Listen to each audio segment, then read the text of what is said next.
Hey, welcome back to Danford Golf Instruction today.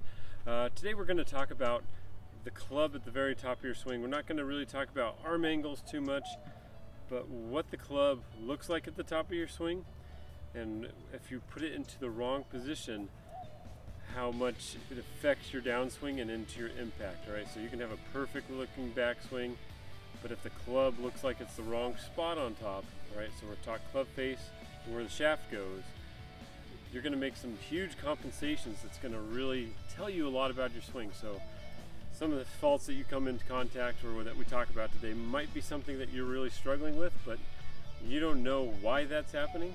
So make sure you stay tuned, leave us a comment. We always appreciate comments, even if you don't like the video. Give us a thumbs up, make sure you subscribe, and when you subscribe there's a little bell next to the button. If you hit that, you'll see all our future videos.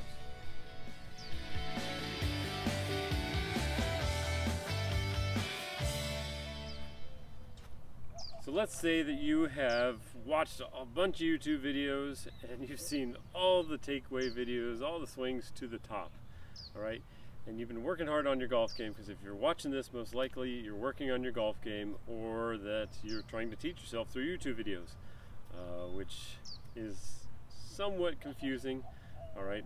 Just a little word of advice: whoever you watch on YouTube, make sure you are consistent and you kind of stick with the same person. That might not grow my channel a whole lot, because I know everybody likes to bounce around a lot, all right, but there's a lot of different philosophies out there. All right, so today we're going to talk about the club at the top of the video.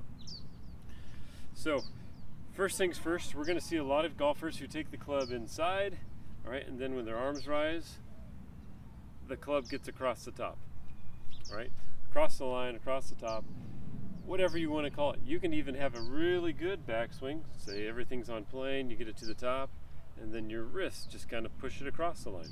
Again, all right, you can get it there different ways. You can still have that good golf swing, all right? So that is one of the first faults that we see, is the club gets across the line, all right? Yes, you can get away with it a little bit, especially more with the shorter irons. As it gets longer, it gets a little bit harder, all right? It requires a little bit more timing. Some of the best drivers have actually been a little bit across the line. Jack Nicklaus, Greg Norman, tiny bit, all right? Nowadays you see Matthew Wolf, who's super across the line, but his downswing, he kind of does that to help him transition into his downswing, right? For the average golfer out there, that is a really hard place for you to recover from, okay? So when somebody's club gets across the line, few things happen. They're going to start to pull down, right? And the club is going to get it's going to stand up quite a bit here. When the club stands up like that, the body is going to start to stand up. The club's going to actually start to drop in shallow behind you, and then you're going to either block that thing out right, you're going to flip it and go left, or if you time it perfectly, it'll go straight, all right? Personally, I don't like those odds. You can practice a whole bunch and it's still going to be a big struggle, all right? So once again, if you get it to the top, it's across the line, either some people might really stand it up if you swing over the top, if you're really struggling with that, all right? If that club's going through your head, you're in big trouble with the driver, all right? Good position would actually be here, okay? So you're going to pull it down. It's going to be really steep, and to shallow it out, your body will stand up, and then your club comes back behind you, you lose your posture, flip, or you're going to block it right. So that's the big fault with the club being across the line on top. All right, chances are that you're probably somebody who just watched the first part because you're across the line. That's going to be the majority of golfers, especially if they're trying to get their backswing longer. All right, this is the second option.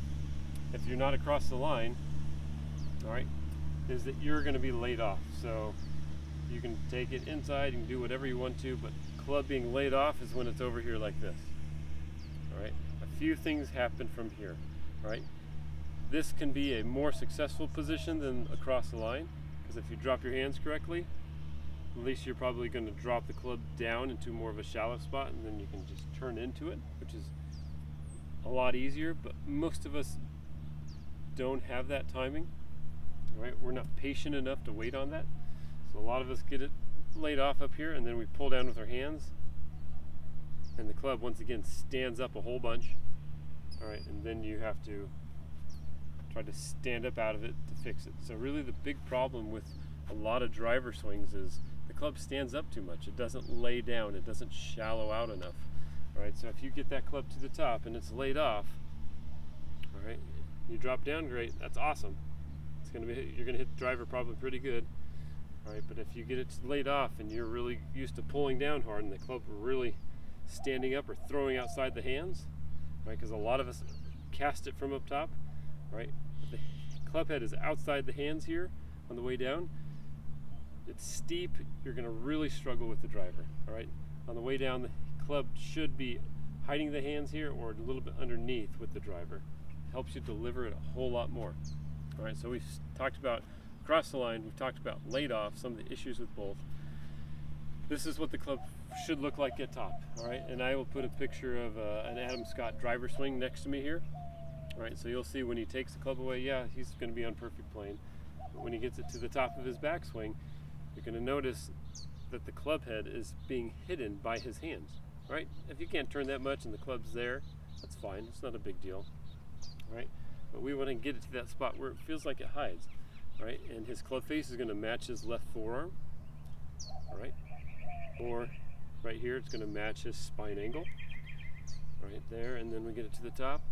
So if you get that club face, because club face is king with the driver, to really match your left forearm, maybe be a little closed or a little open, it's not a huge deal, but make sure the club gets to the right spot on top, because if you're somebody who really is like, oh, I want to drop it into the slot, like all those videos you watched, all right, it's going to be hard if your club is across the line or if it's laid off on top. So get it to the right spot, because then when you pull down, it's going to drop down really nicely. It's really hard to go that way. You'll feel that. You should feel that. All right. Or even if it's here and you're somebody who drops it a little bit more behind you there, it's just a whole lot easier to get that club to be in that nice laid off, more shallow position that we look for, especially with your driver, because driver, everybody wants to hit the driver better. All right. So thanks for watching. I hope this explanation of what your top of your backswing should look like and some of the faults and some of the fixes that our body does to try to get the club back on plane really helps. Thanks for watching.